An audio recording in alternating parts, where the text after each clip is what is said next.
Morning students. आज एक बार फिर एक नए अध्याय के साथ।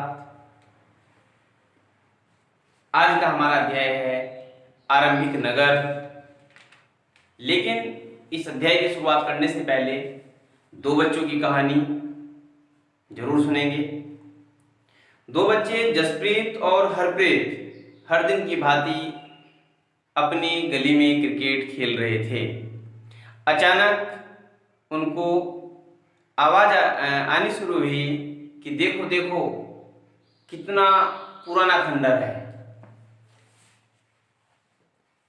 अब उनको ऐसा लगने लगा कि जिस घर को हम भूथा घर कहते हैं उसको वो पुराना खंडर बोल रहे हैं। तभी उन्हीं में से एक व्यक्ति की आवाज आई कि देखो देखो कितनी अच्छी नक्काशी हो रखी है। तब दूसरे ने बोला चलो हम इस इमारत को सुरक्षित रखने के लिए मंत्री जी को पत्र लिखते हैं कि इस इमारत की मरम्मत कराई जाए। अब जसप्रीत और हरप्रीत को समझ आने लगा था कि खंडर कभी ना कभी एक बुलंद इमारत जरूर रही होगी। और अब इस अध्याय की शुरुआत करते हैं हम हड़प्पा की कहानी से। आज से लगभग 170 साल पहले जब रेलवे लाइनें बिछाई गई भारत के अंदर, तो पंजाब में जब रेलवे लाइन का काम चल रहा था, जो इंजीनियर लोग थे उनको वहां पुराने खंडर दिखाई दिए। उन्होंने उनसे ईंटें निकाली और रेलवे लाइन बिछाने का काम शुरू कर दिया गया। वो जगह वर्तमान में आधुनिक पाकिस्तान है। बाद में पुरातत्वविदों ने जाना कि ये स्थान हड़प्पा है और ये जो हमारा उपमहाद्वीप है इसका आरंभिक नगर के नाम से जाना गया। इसके बाद जितने भी पूरा स्थल मिलते गए उन सबको हमने जो है हड़प्पा सभ्यता के नाम से जाना। ये सभ्यता आज से 4700 साल पहले की है। आज इस सभ्यता के बहुत सारे पुरा स्थल मिल चुके हैं जो भारत में, पाकिस्तान, बलूचिस्तान तक इसके अवशेष मिले हैं। इन नगरों की जो विशेषताएं थी उसमें यह पाया गया कि एक पश्चिमी भाग, दूसरा पूर्वी भाग। पूर्वी भाग पश्चिमी भाग की अपेक्षा बड़ा था, लेकिन वह निचले हिस्से में था और जो पश्चिमी भाग था वह थोड़ा ऊंचाई वाला भाग था। पश्चिमी भाग को नगर दुर्ग के नाम से तथा नीचे वाले भाग को, पूर्वी भाग को निचला नगर के नाम से जाना गया। दोनों ही नगरों की चार दीवारी पक्की ईंटों से बनाई हुई थी। जो नगर दुर्ग है, नगर दुर्ग में कुछ बड़ी बड़ी इमारतें हमें देखने को मिली, जिनमें मुख्यतः मोहनजोदड़ो में पाई गई एक बड़ी इमारत स्नानागार, एक बहुत बड़ा कुंड जिसमें नीचे उतरने के लिए भी दो तरफ से सीढ़ियां लगाई गई, पक्की ईंटों की चिनाई और प्लास्टर के बावजूद, जिससे पानी का रिसाव ना हो, इसके अंदर चारकोल की एक परत चढ़ाई गई। बाहर की तरफ बहुत सारे कमरे बने हुए थे। पानी भरने के लिए इसमें कुएं का प्रयोग किया जाता था तथा बाद में इसको सुखा दिया जाता था। लोथल और कालीबंगा से हमें यज्ञ के प्रमाण भी मिले हैं और अन्य नगरों से हमें एक बहुत बड़ा भंडार घर है जिसका प्रयोग शायद ये खाने की वस्तुओं को रखने के लिए करते थे।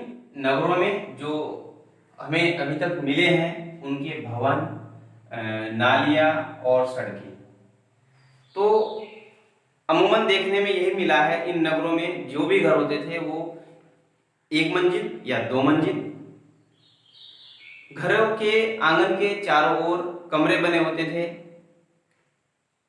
मुख्य द्वार सड़क की ओर न लगाकर मुख्य सड़क के बजाय जो है पीछे की ओर ये लगाते थे। पक्की नालियां और कच्ची नालियां दोनों ही तरह की नालियां मिली हैं। पक्की नालियां जो सड़कों पर नालियां होती थी बड़ी नालियों से मिल जाती थी, और सड़कों वाली जो नालियां थी वो ऊपर से ढकी रहती थी। उनमें बीच बीच में जो है मेन होल, जैसे आज बने होते हैं मेन होल बने होते थे। सड़कें एक दूसरे को समकोण पर काटती थी, सड़कें एक दूसरे को जो है समकोण पर काटती थी, और देखने से ऐसा लगता है कि इस सभ्यता के जो नगर थे वो बड़े ही योजनाबद्ध तरीके से बने हुए थे। यही इस नगर की एक हड़प्पा सभ्यता की बहुत अच्छी बात है कि योजनाबद्ध तरीके से निर्माण किया जाना।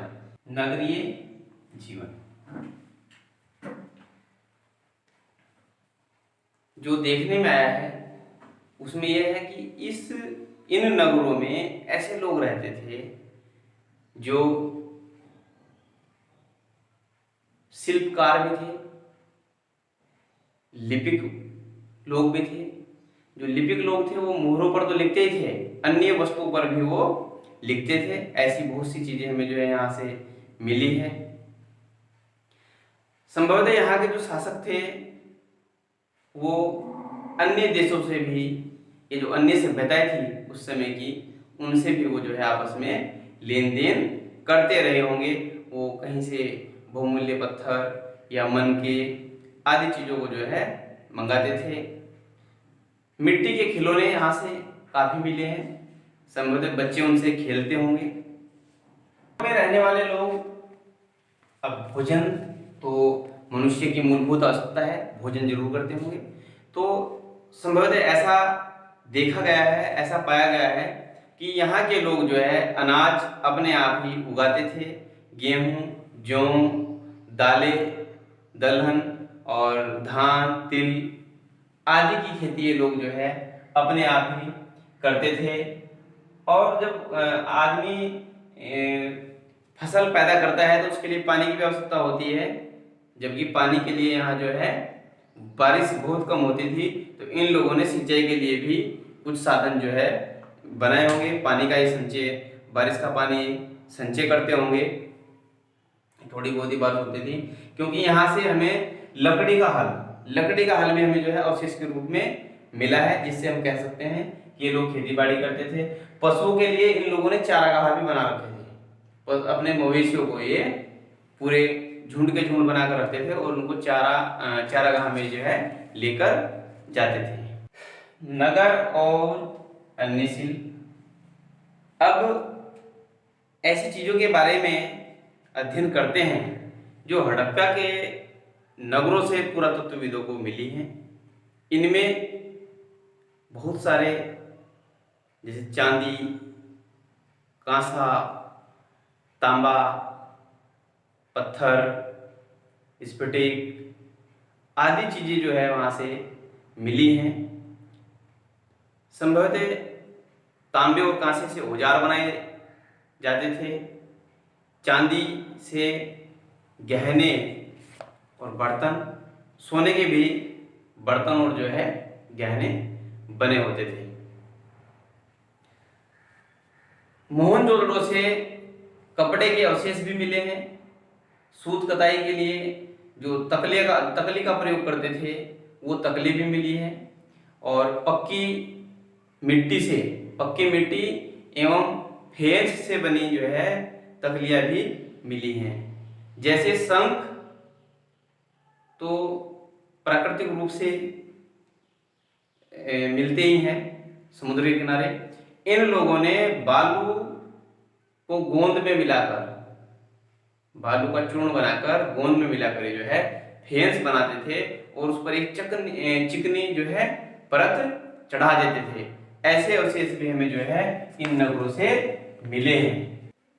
कच्चे माल की खोज में हमने यह जाना है अभी तक कि कच्चा माल हमें प्राकृतिक संसाधन जिसे कहते हैं, ये जो प्रकृति से हमें डायरेक्ट मिलता है वो उसको हम कच्चा माल कहते हैं, या फिर हम खेती बाड़ी करके या जो उत्पादन हम किसान लोग करते हैं उसको भी हम कच्चा माल कहते हैं। एक एग्जांपल के लिए जैसे देखो बच्चों, ये रुई है, कॉटन, अभी ये कच्चा माल इसको कह सकते हैं, लेकिन जब इससे इस कॉटन से हम इसको कपड़ा बनाएंगे, इसकी पहले कताई करेंगे, कताई के बाद बुनाई करेंगे, बुनाई के बाद जो कपड़ा बन जाएगा उस कपड़े का हम आयात या निर्यात आसानी से कर सकते हैं। तो इसी तरीके से जो है हड़प्पा सभ्यता में कच्चे माल के रूप में काफी चीजें ऐसी थी जो उनको जो है दूसरी जगहों से मंगानी होती थी।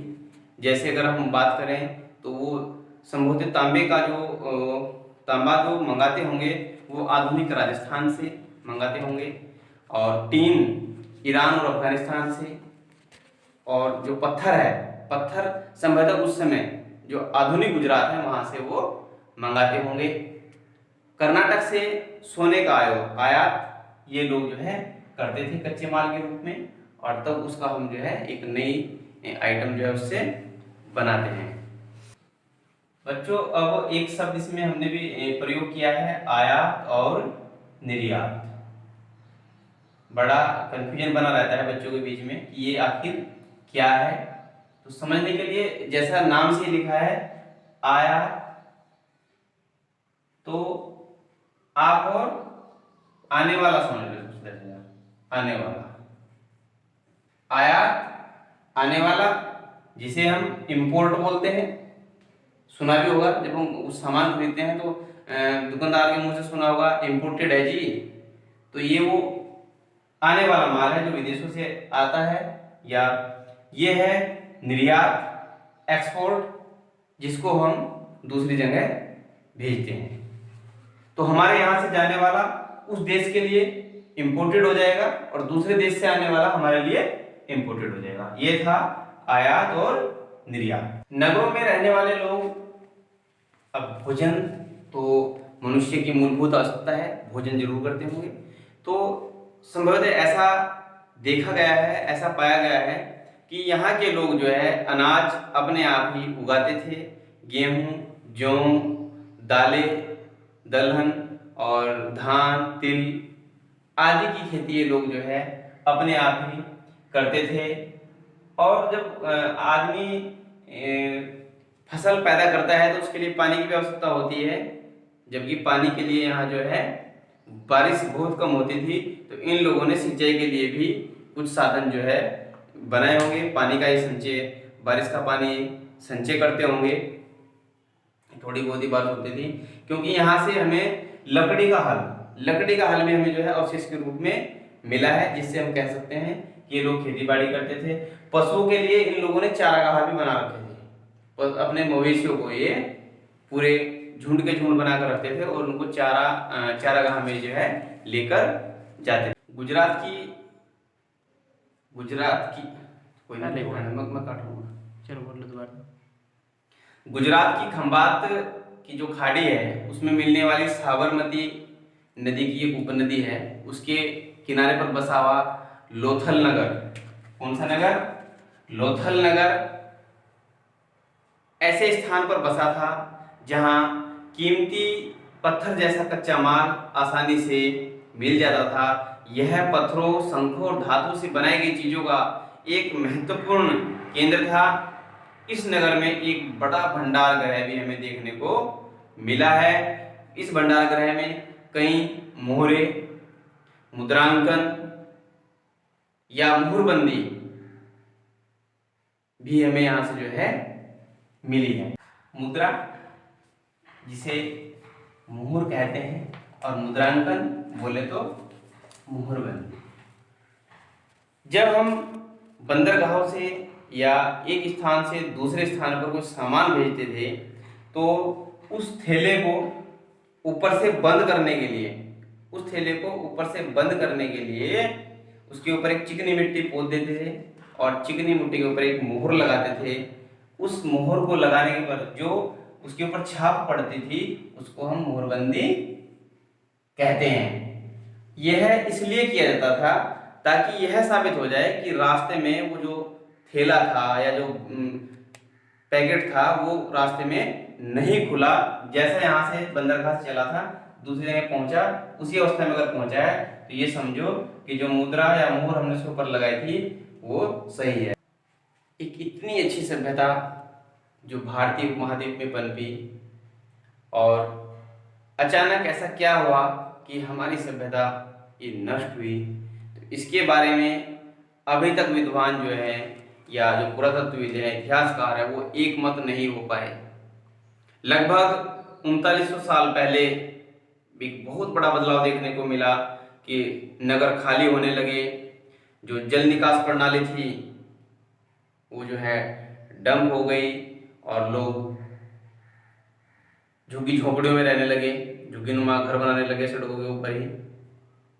तो ऐसे क्या कारण हुए कि या बहुत ज़्यादा बाढ़ आई या जो है अकाल पड़ा, इस बारे में अभी तक विद्वान जो है एक मत नहीं हो पाए हैं। और हमारी इतनी अच्छी सभ्यता का जो है अंत का जो रहस्य है वो आज भी ज्यों का त्यों बना हुआ है। इस प्रकार हमने जान लिया है कि जो हड़प्पा सभ्यता थी अपने चरम पर पहुंचने के बाद अचानक से विलीन हो गई और देखते देखते पूरी सभ्यता जो है नष्ट हो गई।